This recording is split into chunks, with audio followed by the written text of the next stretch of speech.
2026 T20 world cup Bharat एवं Sri Lanka 2026 T20 विश्वकप cricket आयोजन करिवे।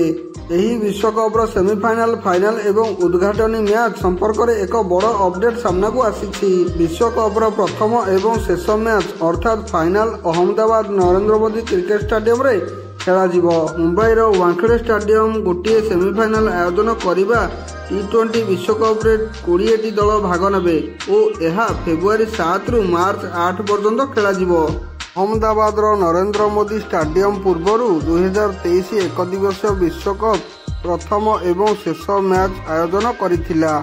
जदि पाकिस्तान किंबा श्रीलंका सेमीफाइनल को उन्नति हुअंती तेबे गोटे सेमीफाइनल मैच कोलंबो रे खेला जिवो। अन्य सेमीफाइनल टी मुंबई वानखेड़े रे खेला जिवो। किंतु जदि उभय पाकिस्तान और श्रीलंका सेमी को उन्नति न हुअंती तेबे दुईटी जाक सेमी भारत रे खेला जिवो। एपरि स्थिति रे कोलकातार गोटे सेमीफाइनल खेला जाई पारे। भारत और श्रीलंका विश्वकप मिलित आयोजन करुछि एवं उभय देशर मोट 7टी स्थान रे विश्वकप मैच आयोजन करा जिवो। भारत रे मैच चेन्नई दिल्ली मुंबई अहमदाबाद एवं कोलकाता खेला। श्रीलंका मैच पर 3टी स्थान चयन करा जाइछि।